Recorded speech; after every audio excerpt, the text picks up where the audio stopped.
Hello student, welcome back to all of you. As you can see here, this is the cover page of your Pradeep's Fundamental Physics Volume 2. Okay, as you know, the dispersions of light has completed. So today we will uh, learn about the optical instrument.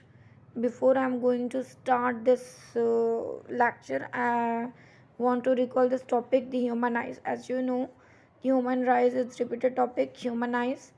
And not only this, even the defect of vision has also repeated topic. आपने 10th standard में पढ़ रखा है यहाँ पे। तो अब ये रिकॉल करें तो हम इसमें करीब 10 से 15 मिनट में इसको ख़त्म करने की कोशिश करेंगे, दोनों टॉपिक मतलब ह्यूमन आइज को एटलीस्ट, ठीक है।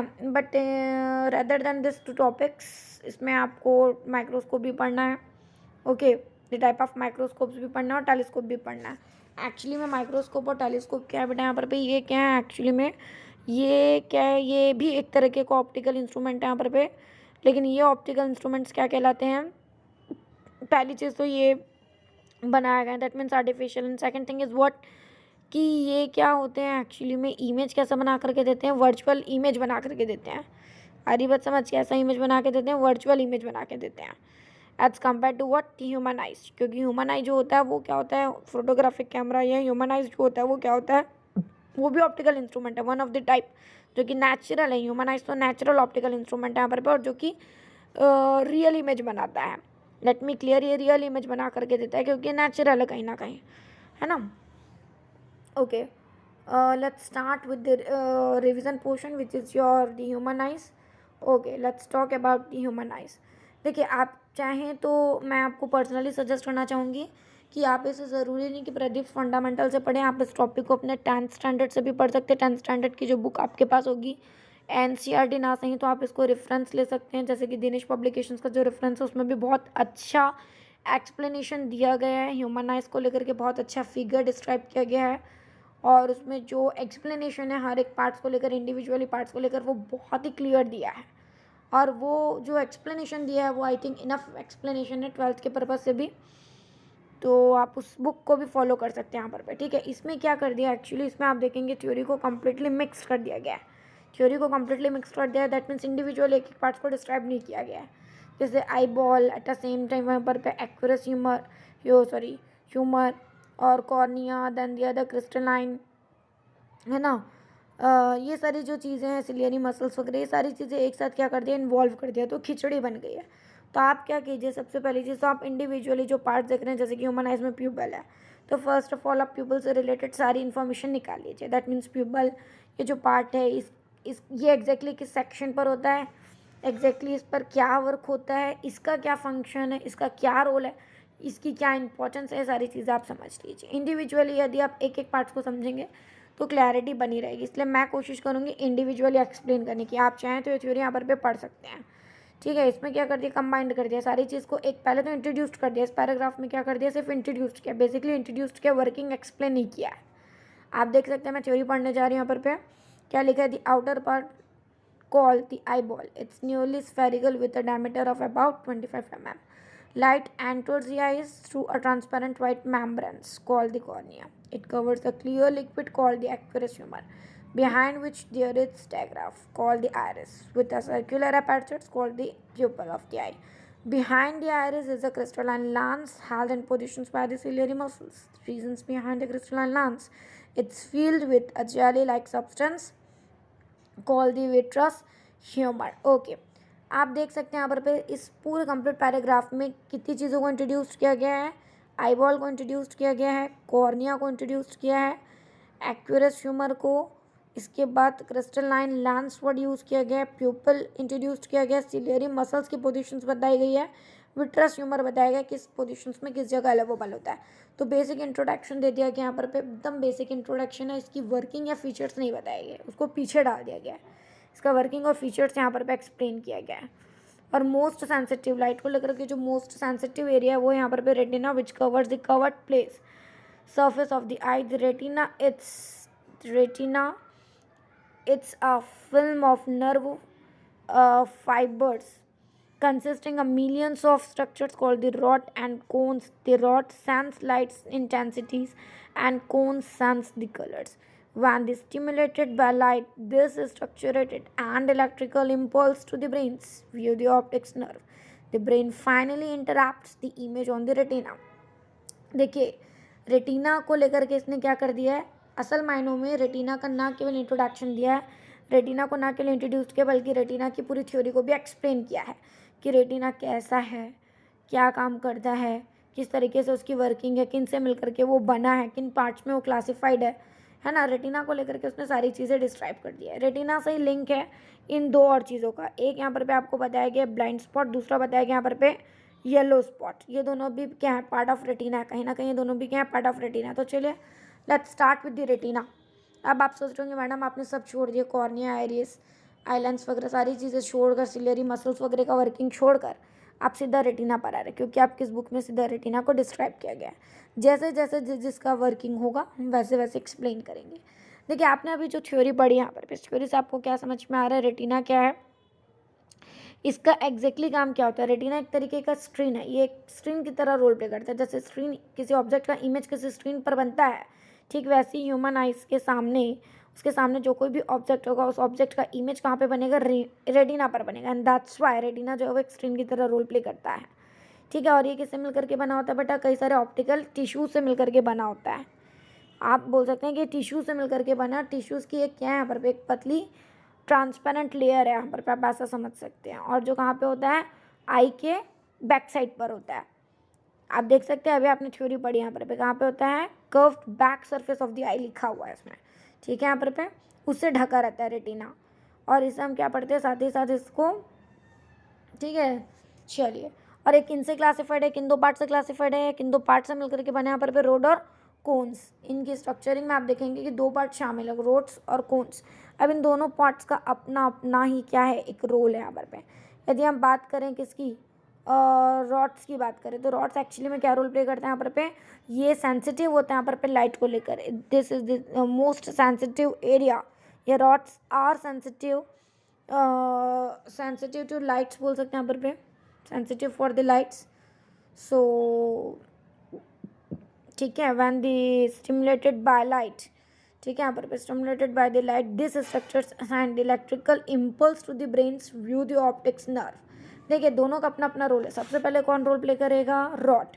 रॉड क्या काम करता है यहाँ पर पे, रॉड चूंकि क्या है यहाँ पर पे लाइट को लेकर सेंसिटिव है, और दूसरा कोन्स जो होता है वो क्या होता है यहाँ पर पे, कलर्स को लेकर के सेंसिटिव होता है यहाँ पर पे। तो सबसे पहले रोड्स आता है।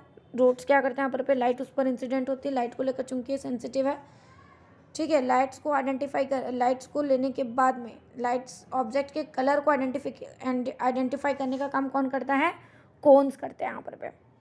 आरे बात समझ यहाँ पर पे, रोड सेंसिटिव है यहाँ पर पे, या वो सेंस करते हैं यहाँ पर पे किसको, लाइट इंटेंसिटी इसको, कि लाइट क्या है, कैसी इंटेंस हो रही है, बहुत हाई कि लो इंटेंसिटी वाली लाइट इंसिडेंट हो रही है, इसको सेंस करता है रोड्स। कोन्स जो है वो एग्जैक्टली क्या काम करता है, ये कलर का सेंस करता है, जैसे कि अभी मैंने आपको बताया, ठीक है। और ये दोनों मिलकर के क्या करते हैं, फाइनली दोनों मिलकर के क्या कर देते हैं, जो ऑप्टिक टिश्यूज़ हैं यहाँ पर पे, जो ऑप्टिकल टिश्यूज़ हैं यहाँ पर पे, उस ऑप्टिकल टिश्यूज से, है ना, ऑप्टिकल टिश्यूज से होकर के क्या कर देते हैं, इलेक्ट्रिक सिग्नल्स जो हैं वो ब्रेन को प्रोवाइड कराते हैं, या उसको भेजते हैं, आप ऐसा बोल सकते हैं यहाँ पर पे, ठीक है। इस तरीके से जो हमारे ब्रेन्स को जो इलेक्ट्रिकल सिग्नल्स मिलते हैं, वो इलेक्ट्रिकल सिग्नल्स जो हैं वो इन्हीं दोनों से होकर के हमारे पास पहुँचते हैं, ठीक है। और आगे आपने देखा यहाँ पर पे कि इसमें लिस्ट सेंसिटिव, लाइट को लेकर के लिस्ट सेंसिटिव स्पॉट बताया गया यहाँ पर पे रेटिना पर, और रेटिना पे ही लाइट को लेकर के मोस्ट सेंसिटिव एरिया भी बताया गया। दोनों कौन कौन से, एक ब्लाइंड स्पॉट है जो कि लिस्ट सेंसिटिव स्पॉट के तौर पर जाना जा रहा है, और दूसरा येलो स्पॉट जो कि मोस्ट सेंसिटिव लाइट के लिए स्पॉट बताया जा रहा है यहाँ पर पे। इसका मतलब क्या समझ में आ रहा है, मतलब क्या समझ में आ रहा है कि यदि कोई इमेज कहाँ पर बनता है, येलो स्पॉट पे बनता है, तो वो कैसा होगा, बहुत ज़्यादा ब्राइट होगा, बहुत ज़्यादा ब्राइट होगा। आधी बात समझ, यहाँ पर पे भड़कीला होगा, चमकदार होगा। बट यदि कोई स्पॉट कहाँ पे यदि कोई इमेज कहाँ पे बनता है बेटा, ब्लाइंड स्पॉट पर बनता है। तो आपको पता होना चाहिए कि ये स्पॉट क्या होता है बेटा यहाँ पर पे, इससे क्या होता है, ऑप्टिकल और टिश्यूज़ जो होते हैं वो ब्रेन्स से जुड़े होते हैं यहाँ पर पे, ठीक है। और जो एक्चुअली में लाइट्स को लेकर सेंसिटिव नहीं होता है ना, जो लाइट्स को लेकर सेंसिटिव नहीं होता है, और जिसके चलते क्या होगा यहाँ पर पे, इस पर इमेज बनता तो है बट नज़र नहीं आता, क्योंकि ये ब्लाइंड स्पॉट है। इमेज बनता है बट नज़र नहीं आता है। और चूंकि नज़र क्यों नहीं है, अभी मैंने आपको रीज़न एक्सप्लेन क्या किया है, क्योंकि ये जो ब्लाइंड स्पॉट होता है यहाँ पर पे, ये वो पॉइंट है यहाँ पर पे जो ऑप्टिकल्स नर्व को लेकर के, ऑप्टिकल या ऑप्टिक्स नर्व को लेकर के, या ऑप्टिकल नर्व्स के नर्व्स के थ्रू क्या है यहाँ पर पे ब्रेन से जुड़ा होता है, जो ब्रेन को सिग्नल प्रोवाइड कराने का काम कर सकता है, आप ऐसा बोल सकते हैं यहाँ पर पे, क्योंकि इसकी कनेक्टिविटी किससे, ब्रेन से है। ठीक है, तो ये सिग्नल्स प्रोवाइड कराएं, इलेक्ट्रिक सिग्नल्स जो है वो क्या करते हैं यहाँ पर पे नर्व से जुड़ी, इन ऑप्टिक्स नर्व से जुड़ी ब्रेन को प्रोवाइड कराने का काम करते हैं, ना कि लाइट्स को आइडेंटिफाई करने का। क्योंकि लाइट्स के लेकर के सेंसिटिव नहीं है, इस वजह से क्या होता है यहाँ पर पे इस पे इमेज फॉर्मेशन होने के बावजूद भी इमेज नहीं दिखता। तो ये here are the differences between two blind spot and yellow spot. Okay, next क्या है यहाँ पर पे, नेक्स्ट यहाँ पर पे विजुअल एक्सिस और ऑप्टिक्स एक्सिस को बताया गया। क्या है बेटा visual? The line joining the centre of the crystalline lens to yellow spot. Crystalline lens से येलो स्पॉट को जोड़ने वाली लाइन विजुअल एक्सिस कहलाती है। यहाँ पर पे visual axis of the eyes कहलाएगी। The line joining the center of the crystalline lens to the center of cornea is called the optic axis of the eye. ठीक है, देखिए दो तरह के एक्सेस बताए जा रहे हैं, विजुअल और ऑप्टिक्स। ऑप्टिक को क्या बताया जा रहा है यहाँ पर पे, उस लाइन को, ठीक है, जो क्रिस्टलाइन लेंस से सेंटर ऑफ कॉर्निया को जोड़ती है, उसे हम क्या पढ़ेंगे, ऑप्टिक एक्सिस पढ़ेंगे यहाँ पर पे। ठीक है, आयरिस को लेकर के एक नोट लिखा है, तो मतलब ये आयरिस के फंक्शन से रिलेटेड है। क्या है ज़रा पढ़िए इसको, क्या बेटा ज़रा इसको पढ़ते हैं। ये जो नोट है, क्या नोट है, इसको ज़रा पढ़िए यहाँ पर पे। Note that in reaching the retina, sorry ऊपर वाला नोट पढ़ना है आपको, वेट अ मिनट, आपको ये वाला नोट पढ़ना है, ये दिख रहा है note. Note that iris is the covered portion of the ice which controls the amount of the light reaching the retina. The control comes due to variable opening at its centers. This opening is called the pupil and its diameters varies from 2 mm to 7 mm, decrease in bright light and increase in dim light. देखिए क्या बोल रहा है बेटा यहाँ पर पे, ये कहीं ना कहीं आयरिस की फंक्शन को बता रहे हैं, आयरिस के वर्किंग को समझाया जा रहा है यहाँ पर पे। सबसे पहली चीज़ तो आयरिस, जैसे कि आपको मैंने बताया था, ये एक स्फेरिकल स्क्रीन होती है यहाँ पर पे, और जिसके सेंटर पर एक होल होता है। होल पर क्या होता है, लेंस होता है। लेंस तो नहीं बोलना चाहिए यहाँ पर पे, आप बोल सकते हैं इस चीज़ को क्या, आई बॉल पढ़ सकते हैं, या आप इसको हिंदी में बोलूँ तो आप इसको पुतली शब्द आपने सुना होगा, आँखों की पुतली जो बोलते हैं ना, आई बॉल जिसको पढ़ सकते हैं आप, ठीक है, कहते हैं। और ये एक्चुअली क्या काम करता है बेटा, ये एक्चुअली में क्या कर देता है, इसी आई बॉल के साइज़ को क्या कर देता है यहाँ पर पे, ये जो साइज़ होता है, the size of the eye ball, ठीक है, okay, size of the eye ball, या आई बॉल को आप प्यूपिल भी पढ़ते हैं यहाँ पर पे। इसके साइज़ को, प्यूपिल के साइज़ को मांसपेशियाँ, दैट मीन्स मसल्स के थ्रू कंट्रोल किया जाता है यहाँ पर पे। और ये क्या होते हैं, कलर को लेके सेंसिटिव्स होते हैं, साथ ही साथ eight the same time colour को आइडेंटिफाई करने का भी काम करते हैं यहाँ पर पे, ठीक है। और जनरली आँखों का रंग कैसा होता है यहाँ पर पे, इसी पर डिपेंडेंट होता है। आँखों का रंग जो है यहाँ पर पे जनरली क्या होता है, इसी इंडिकेटर पर डिपेंडेंट होता है, इसी प्यूपल पर डिपेंडेंट होता है कि सामने वाला ऑब्जेक्ट किस कलर का, आप ऐसा बोल सकते हैं। आइरिस का जो मेन फंक्शन है वो यही है यहाँ पर पे कि आइरिस का मेन फंक्शन क्या है यहाँ पर पे, अभी आपने क्या पढ़ा कि प्यूपिल पर से होकर जो भी लाइट जो है वो आँखों में एंटर्ड होती है यहाँ पर पे, उसको कंट्रोल करने का काम है, ठीक है। आँखों पर क्या होगा, जब बहुत ज़्यादा शार्प या हाई इंटेंस लाइट जो है वो आँखों पर पड़ेगी या आँखों में उपस्थित प्यूपिल पर पड़ेगी, तो प्यूपिल का जो साइज़ है वो छोटा हो जाता है। और जब क्या होगा यहाँ पर पे, आँखों पर क्या होगा यहाँ पर पे, शार्प नहीं बल्कि डिम लाइट आँखों पर इंसिडेंट होगी, तो ऐसे कंडीशंस में जो size of the eye ball या साइज़ ऑफ द प्यूपिल है यहाँ पर पे, वो क्या हो जाएगा, बड़ा हो जाएगा। तो ये जो इंक्रीमेंट और डिक्रीमेंट हो रहा है यहाँ पर पे, ये किस रेंज में हो रहा है यहाँ पर पे, between in which range, 2 mm to 7 mm लिखा है ना यहाँ पर पे, 2 से 7 mm के बीच जो है वो साइज़ क्या होता है यहाँ पर पे, घटता और बढ़ता है, ठीक है। आ रही बात यहाँ पर पे समझ, वो इंसिडेंट लाइट के ऊपर यहाँ पर पे कि इंसिडेंट लाइट जो है वो कितनी इंटेंस है। यदि हाई इंटेंस हुई, बहुत ज़्यादा ब्राइट हुई, तो इन दैट के साइज़ छोटा हो जाएगा। छोटा होकर के कितना ज़्यादा छोटा हो सकता है यहाँ पर पे, 2 mm तक। This is the least value, this is the least value of this size of pupil, okay. And यदि मैं बोलती हूँ यहाँ पर डीम लाइट है यहाँ पर दैट मीन्स ज़्यादा हाई इंटेंस नहीं है, लो लाइट है, डिम लाइट है। डिम लाइट यदि क्या होती है यहाँ पर आइरिस पर इंसिडेंट होती है, बोलना सॉरी चाहिए, आंखों पर उपस्थित प्यूपल पर इंसिडेंट होती है, तो साइज ऑफ द प्यूपल क्या हो जाएगा, इंक्रीज हो जाएगा। कितना इंक्रीज हो जाएगा, अप टू 7 mm। समझ में आया यहाँ पर आपको नोट क्या लिखा हुआ है। आगे देखिए यहाँ पर रेटिना पर बताया जा रहा है यहाँ पर नोट। अब ये वाला नोट पढ़ेंगे हम, ये वाला note that in reaching the retina the light travels through 5 different media with the different refractive index: air, cornea, aqueous humor, and the crystalline lens. And this the vitreous humor, this last, then the vitreous humor। तो देखिए कहने का मतलब ये है कि retina तक जो प्रकाश पहुंच रहा है, आ रही बात समझ, वो 5 अलग अलग मीडिया से होकर गुजर रहा है। 5 अलग अलग मीडिया मतलब अलग अलग रिफ्रैक्टिव इंडेक्स वाले मीडिया से होकर गुजर रहा है। यहाँ पर भाई सीधी सी बात है, 5 डिफरेंट मीडिया आप बोल रहे हैं, 5 डिफरेंट मीडियम्स की यदि आप बात करेंगे तो ऑब्वियसली 5 डिफरेंट रिफ्रैक्टिव इंडेक्स, क्योंकि हर एक मीडियम का अपना रिफ्रैक्टिव इंडेक्स होगा। तो पहले वो हवा से आ रही है प्रकाश किरण, उसके बाद क्या हो रही है, कॉर्निया पर से इंसिडेंट हो रही है, जैसे कि आपको पता है कॉर्निया पर इंसिडेंट हो रही है। देन उसके बाद कॉर्निया के बाद क्या दिख रहा है, एक्वेरस ह्यूमर आपको दिख रहा है यहाँ पर एक्वेरस ह्यूमर। उस एक्वेरस ह्यूमर, उस लिक्विड का भी, उस ट्रांसपेरेंट लिक्विड का भी अपना कुछ रिफ्रैक्टिव इंडेक्स है, अराउंड 1.33 होता है, जैसे कि उसमें उसने क्लियर कर दिया है। फिर क्रिस्टलाइन लेंस से होकर गुजरता है, जिसका अपना खुद का रिफ्रैक्टिव इंडेक्स क्या है यहाँ पर 1.40 के करीब करीब कुछ। लास्ट में वो विट्रस ह्यूमर से होकर गुजरता है। Let's talk about the vitreous humour. ये एक्चुअली में कहाँ पर होता है, पहले तो विट्रस ह्यूमर को समझ लीजिए कहाँ पर होता है। तो वापस आप अपने प्रीवियस फिगर पर आ जाइए। This is the part of vitreous humour. ये एक्चुअली में क्या होता है, रेटिना और आई लेंस के बीच होता है। ये हो गया आपका रेटिना और ये हो गया आपका आई लेंस। आ रही बात यहाँ पर आपको समझ, क्या बताया मैंने, आई लेंस मतलब देखो ये तो हो गया रेटिना, जो गुलाबी वाला पार्ट है ये आपका, ये हो गया रेटिना बेटा, ये आपका जो गुलाबी पार्ट है ये पूरा रेटिना कंप्लीट।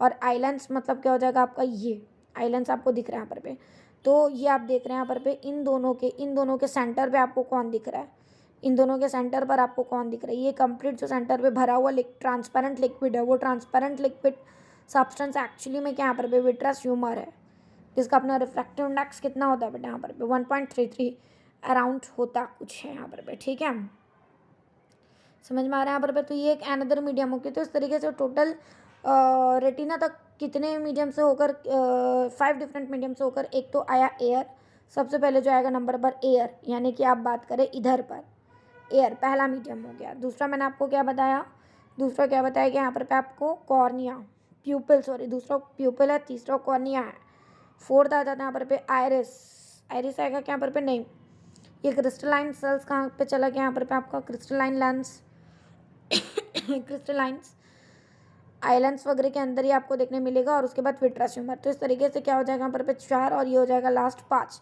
पाँचवा जो लास्ट यहाँ पर वो क्या यहाँ पर विट्रस ह्यूमर है। तो इस तरीके से 5 different medium, that means 5 different refractive index वाले मीडियम से होकर के वो रेटिना पर फाइनली पहुँचेगा। आरी बात समझते ही है, उसका ट्रैवलिंग है कि जो रे ऑफ लाइट है वो कितना ट्रैवल करके पहुँच रही है यहाँ पर आगे देखिए यहाँ पर अबाउट क्या लिखा यहाँ पर यहाँ पर it's time light passes from one medium to another medium, it is refracted at the boundary about 70% of refraction occur at the air cornea boundaries. The lens accounts of 20 to 25% of the total refraction। ठीक है, समझ में आ रहा है यहाँ पर आपको, नहीं समझ में आ रही थ्योरी, समझ में आ गई आपको क्या लिखा हुआ उसमें, होप आप समझ रहे हैं इसमें क्या बोल रहा है।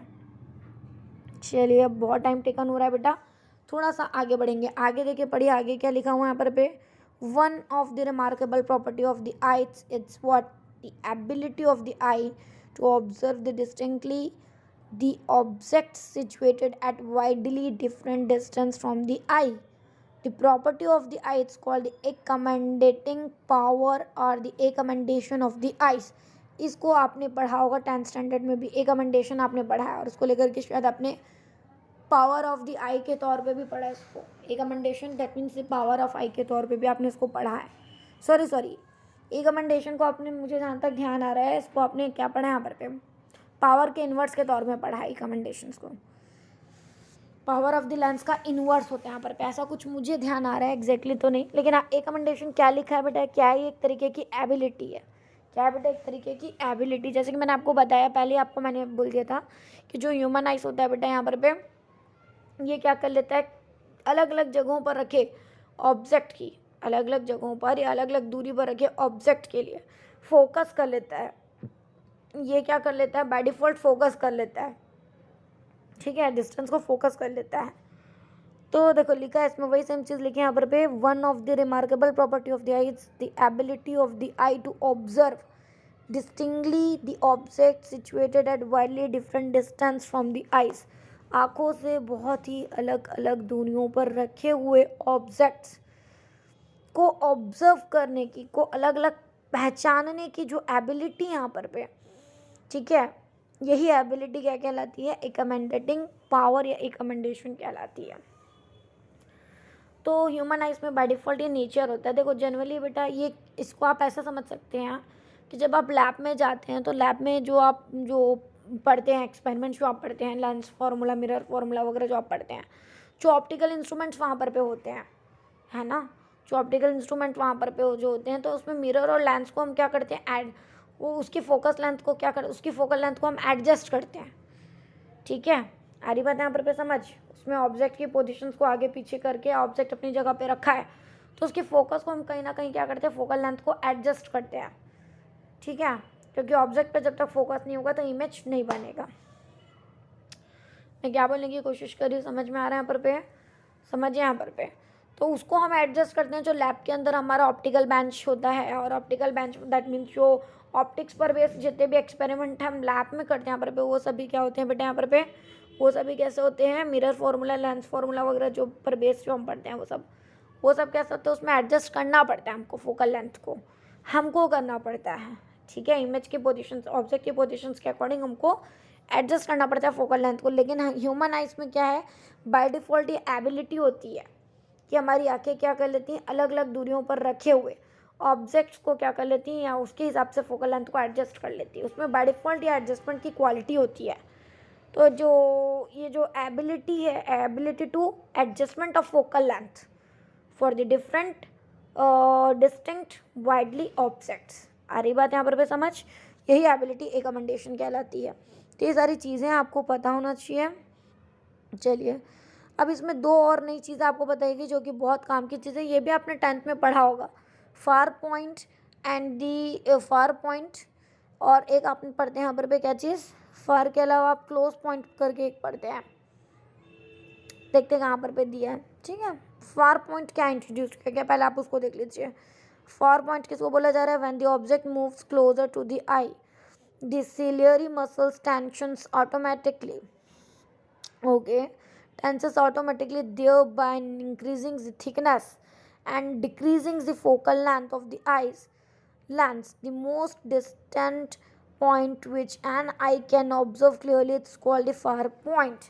देखिए अभी थोड़ी देर पहले मैंने आपको बताया था आयरिस में, जब हम ये चीज़ पढ़ रहे थे कि आयरिस की कैसी क्वालिटी होती है बेटा, यहाँ पर पे आयरिस क्या कर देता है, जो साइज ऑफ दी क्या बोलना चाहिए यहाँ पर पे, साइज ऑफ प्यूपिल है यहाँ पर पे, ये एडजस्टेबल होता है, ये क्या कर देता है, मसल्स के थ्रू कंट्रोल्ड होता है। पहले तो इसमें एंटर जितना भी, ठीक है, यहाँ पर पे इसमें बोलना चाहिए आयरिस के अंदर, समझिए यहाँ पर पे एक्चुअली में आयरिस के अंदर जो आपका जो क्या बोलना चाहिए, आयरिस का मेन वर्क क्या यहाँ पर पे बेटा, प्यूपिल से होकर जो भी रे ऑफ लाइट आंखों में इंसिडेंट हो रही है उसको कंट्रोल करना है यहाँ पर पे, ठीक है। तो जो हाई इंटेंस लाइट है यहाँ पर पे, उसके पढ़ने से क्या हो जाता है, जो साइज़ अभी मैंने थोड़ी देर पहले ही बोला था, जो साइज़ ऑफ दी प्यूपिल है यहाँ पर पे वो क्या हो जाता है, डिक्रीज़ हो जाता है। थोड़ी देर पहले हमने इस पर चर्चा की थी, डिक्रीज़ हो जाता है, ठीक है। तो कहीं ना कहीं फोकल लेंथ भी डिक्रीज़ हो जाती है, focal length of the eye lens जो है वो डिक्रीज़ हो जाता है, ठीक है। ये आप इस चीज़ को ऐसे समझ सकते हैं, जो थ्योरी यहाँ पर लिखी है आप इसको ऐसे समझ सकते हैं कि एक्चुअली में, हाँ तो इधर देखेंगे यहाँ पर देखिए होता क्या है, आँखों से क्या होते हैं, हम्म, आप ऐसा समझिए यहाँ पर पे कि कोई भी चीज़ क्या होती है बेटा, दूरी पर स्थित होती है तो स्पष्ट दिखाई नहीं देती है। कुछ दूरी तक तो समझ में आ रहा है, लेकिन बहुत ज़्यादा दूरी पर होगी तो स्पष्ट दिखाई नहीं देगी यहाँ पर पे। ठीक है, देखिए फार पॉइंट जो होता है वो एक एक्चुअली उस पॉइंट को फॉर पॉइंट के तौर पे पढ़ा जा रहा है बेटा, जिसमें आप क्या कर सकते हैं यहाँ पर पे किसी भी ऑब्जेक्ट को, मतलब वो मैक्सिमम डिस्टेंस है जहाँ तक कि ऑब्जेक्ट आपको नज़र आता है। ठीक है, फॉर पॉइंट एकदम शॉर्ट में यदि मैं समराइज करूँ तो ये वो पॉइंट है जहाँ तक के डिस्टेंस को क्या किया जा सकता है यहाँ पर पे, जहाँ तक का डिस्टेंस क्या हो सकता है, मैक्सिमम डिस्टेंस है ये, है ना। आंखों का वो मैक्सिमम डिस्टेंस है जिस पर रखे ऑब्जेक्ट जो है वो आंखों के रेटिना पर स्पष्ट इमेज बनता है जिसका, समझ में आ रहा है। और इसी के जस्ट अपोजिट कौन होता है, फार के अपोजिट कौन होता है यहाँ पर पे बेटा, नियर। अभी तो मुझे कहीं नज़र नहीं आ रहा नियर, तो नियर जो है वो इसके जस्ट अपोजिट है। जो नियर पॉइंट होता है वो इसके जस्ट अपोजिट है। नियर पॉइंट मतलब हम क्लोजर पॉइंट की बात करें, और क्लोजर पॉइंट मतलब मिनिमम दूरी पर जो होगा। तो आंखों से मिनिमम कितनी दूरी पर, तो आंखों से मिनिमम डिस्टेंस होना चाहिए यहाँ पर भैया, मिनिमम डिस्टेंस पर रखा ऑब्जेक्ट जिसका इमेज रेटिना पर एकदम क्लियर बने यहाँ पर पे, उसे हम नियरेस्ट पॉइंट या नियर पॉइंट के तौर पर पढ़ते हैं। और एक हेल्दी आई के लिए वो मिनिमम डिस्टेंस होता है 25 सेंटीमीटर का। आई थिंक ये चीज़ें आप पढ़ चुके हैं मेरे हिसाब से, आप ये चीज़ें पढ़ चुके हैं, फार पॉइंट, नियर पॉइंट, ये सारी चीज़ें आपको ऑलरेडी पता है।